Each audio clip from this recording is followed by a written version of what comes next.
Hello મિત્રો, ગઈકાલે બજાર ખૂબ ઉપર નીચે થયું. આગલા દિવસનો નિફ્ટી 22,748 બંધ હતો, જે 22,766 પર ખુલ્યું અને દિવસ દરમિયાન 150 પોઈન્ટ વધી અને 22,794 ઉપર ઓલ ટાઈમ હાઈ બનાવ્યો અને તેથી ઉપરથી 447 પોઈન્ટ ઘટી અને 22,348 દિવસનો લો બનાવ્યો અને 22,475 રૂપિયા બંધ થયો. સતત ઉપર જે કાલે બજાર થતું હતું. મિત્રો, બજારમાં બધું રહેવાનું, બજારથી ગભરાવાની જરૂર છે, પરંતુ તમારે જે શેર લેવાનો હોય, તમે જે શેરનો ટાર્ગેટ નક્કી કર્યો હોય કે ભાઈ મારે આ કંપની લેવી છે, આ કંપની મને ગમે છે, આ કંપની ગ્રોથ કરે, એ કંપનીની વોચ લિસ્ટમાં રાખવાની, એના ઉપર નજર રાખવાની. જ્યારે આવું બજાર ઘટે 1000 પોઈન્ટ, 500 પોઈન્ટ, 2000 પોઈન્ટની તમારે જે શેર લેવાનો છે એ પણ ઘટે, આ તમારે એમાં થોડા શેર એન્ટર થવાના. આ પ્રમાણે તમે આગળ વધશો તો તમારો મજબૂત પોર્ટફોલિયો બનાવી શકે. બાકી દોડતા ઘોડા ઉપર ગમે એવી સારી કંપની હોય તો ના લેવાનું. એનું કારણ છે કે 4-5 દિવસમાં ખૂબ વધેલો શેર ઉપરથી પ્રોફિટ બુકિંગ આવે છે અને ઘટે. મિત્રો, હવે આપણે મુદ્દાની વાત કરીએ કે ખૂબ કોમેન્ટો 2 દિવસથી આવી રહી છે શેરો વિશે. તો મેં આજ શેર બધા લખી રાખ્યા અને બધી કંપનીઓ જે કોમેન્ટ કરી છે એ કંપનીઓનો એક વિડીયો મેં આજે બનાવવાનો છું અને 12-1 વાગ્યા આસપાસ હું એને અપલોડ કરવાનો. તમારા બધાના પ્રશ્નોનો જવાબ આપવાનો. વિડીયોમાં મેં મારા મત મુજબ, મારી જાણકારી મુજબ, મારી બુદ્ધિ મુજબ મેં ચર્ચા કરી. તમને જેટલું સારું લાગે એટલું લેજો. તમને અમુક જે શબ્દો ધારો કે ઉપયોગી ન હોય એ શબ્દો કાઢી નાખવાના. સારું લાગે એટલું જ ગ્રહણ કરવાનું. મારા વિડીયો, મારા દર્શકોને મારી અપીલ છે કે તમને જેટલા શબ્દો સારા લાગે એટલા રાખવાના. બાકીના મારા શબ્દો છે એ એમને પડ્યા. હવે આપણે 3-4 સ્ટોકની વાત કરવાની અને સ્ટોક અત્યારના ભાવે એક સ્ટોક લેવાનો નથી, પરંતુ આ સ્ટોકમાં તમારે નજર રાખવાની છે કે ભાઈ આવી કંપનીઓ આ રીતનું રિટર્ન આપી છે. અતુલ ઓટો તમે દરેક સિટીઓમાં જોયા હશો તો જે સીએનજીની રિક્ષાઓ છે લીલા કલરની, એ દરેક અતુલ ઓટો કંપની બનાવી નતો. અને તમે આવી રીતે તમારી દૃષ્ટિ રાખો કે બજારમાં આ પ્રોડક્ટ ખૂબ ચાલે છે, આ વસ્તુ ખૂબ ચાલે છે, કઈ કંપની બનાવે અને એ કંપની આ જે બનાવે વસ્તુ છે એનું ભાવિ કેવું છે. ધારો કે હવે ઈવીનો જમાનો આવે છે એટલે આ ગેસવાળી કદાચ ઓછી પણ થોડી ઘણી ચાલે. શેર ઉપરથી ઘટ્યો છે, શેરમાં વેચાણના ઓકળા થોડાક ઘટ્યા છે, પરંતુ ઘટાડે કંપની જોરદાર છે. મિત્રો, 588 ઉપર ચાલે છે. કાલે 1.25% ઘટાડો હતો અને 325.52 વીક લો છે અને 793 રૂપિયા 52 વીક હાઈ છે. EPS 2.57 છે, PA 228 છે, હાઈ PA, PB 4.67 છે, બુક વેલ્યુ 126, ફેસ વેલ્યુ 5 છે. હવે થોડીક હોલ્ડિંગની મહત્ત્વની વાત સમજવાની છે અને હોલ્ડિંગમાં શું કહેવા માગે છે એ પણ તમારે સમજવાનું. 1 મહિનામાં 15% રિટર્ન આપ્યું છે, 3 મહિનામાં 6%, 1 વર્ષમાં 68% અને 2 વર્ષમાં 208% રિટર્ન કંપની આપી. હવે સપ્ટેમ્બર 23માં 153 કરોડનું શેર હતું અને ડિસેમ્બર 23માં 154 કરોડનું શેર હતું. છેલ્લો બહુ વધ્યું નથી અને માર્ચના ઓકળા હવે આપવાના છે, માર્ચ 24ના. અને નફો સપ્ટેમ્બર 23માં 7 કરોડ હતો અને ડિસેમ્બર 23માં 4 કરોડ સજ ઘટ્યો છે. હવે માર્ચના ઓકળા કેવા આવે છે એના ઉપર આગળ એડ. હવે પ્રમોટરનું અને હોલ્ડિંગ વાત કરું.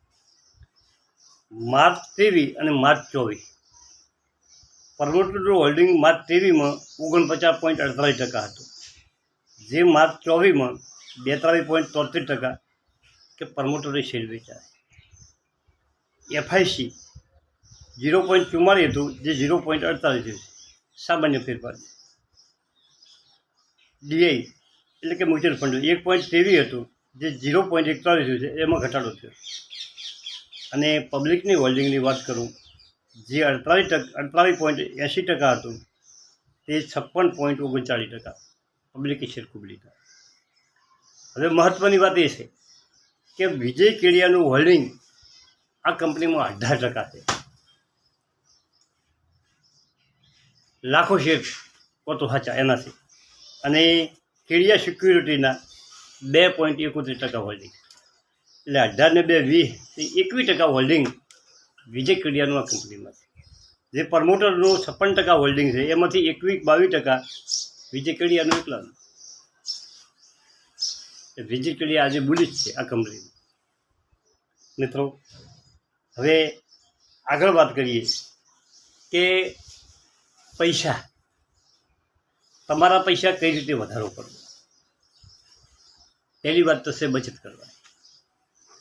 એકલી બચત કરે પૈસો વધશે નહીં, પરંતુ પૈસાને કામ ઉપર લગાડવા. પૈસાને ગ્રોથ કરતી કંપનીઓમાં વધારેમાં વધારે તમને રિટર્ન આપતી કોઈ પણ શેરબજાર વગર બીજે પણ ક્યાંય સારું રોકાણ કરી શકતા હો તો ત્યાં રોકાણમાં લગાડવાના મિત્રો. અને તમારે એ યાદ રાખવાનું છે કે પૈસો રોકો તેની પૂરેપૂરી તમારી જાણકારી હોય. તમારા પૈસા નુકસાનથી બચાવવાના, આ પણ તમારે ભેગું ભેગું ખ્યાલ રાખો કે વળતર તો મેળવવાનું છે, પણ ઘણી જગ્યાએ એવું રોકાણ થઈ જાય કે તમારા પૈસા ઓછા થાય. આ પહેલો ખ્યાલ રાખો. માણસ એવો હોય છે કે દરેક માણસને લાલચ થાય. તમારી પાસે પૈસા આવે તો તમને કંઈક નવું કરવાની ઈચ્છા. તમે ગમે અહીંયા ગમે વસ્તુ ખરીદી લેશો, તમારા બધા પૈસા છે.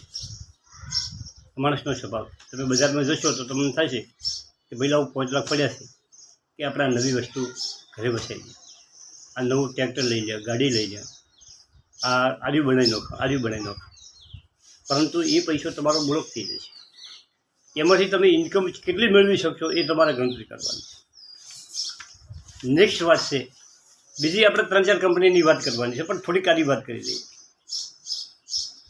કે તમારી કામ કરવાની ક્ષમતા ધીમે ધીમે ઘટશે, જેમ ઉંમર થશે. એના માટે તમારે વ્યવસ્થિત રોકાણ કરશો, તમારી ઇન્કમમાં ફેર નહીં. મિત્રો, હવે બીજો જે મારો ગમતો સ્ટોક છે એમાં મારું હોલ્ડિંગ છે, એ આજે ખૂબ વધ્યો છે અને કાલે ખૂબ ઘટાડો છે. ઘણા મિત્રોને મારી સલાહ છે કે એમાં કૂદી ના પડતા, તમે ધીરે રાખજો અને લેશો. જો કદાચ તમારે શેર લેવાની ઈચ્છા થાય થોડા ભેગા કરો. લોયડ એન્જિનિયરિંગ આ કંપની 64 રૂપિયાની 45 ઉપર કાલે હતો. ખાલી 4-5 રૂપિયાનો એમાં ઘટાડો થયો. એનું માર્કેટ કેપ છે 73,078. 52 વીક લો 19 રૂપિયાને 65 છે અને 52 વીક હાઈ 73 બનાવી અને કાલે 64 ઉપર બંધ થયો.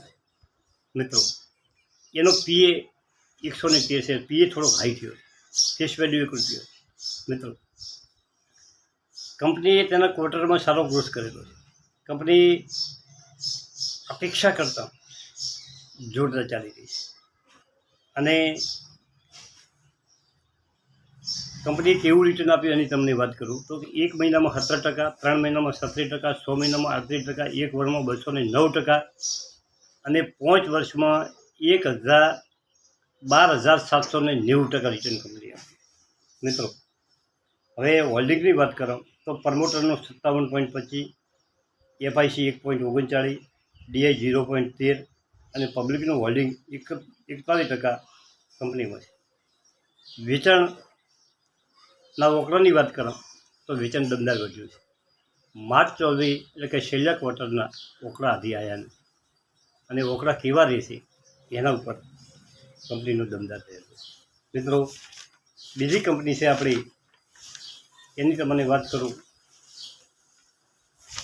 કે GSW એનર્જીનો આ સેક્ટર ગજબનો સેક્ટર છે. 642 રૂપિયાનો ટ્રેડ થઈ ગયો છે.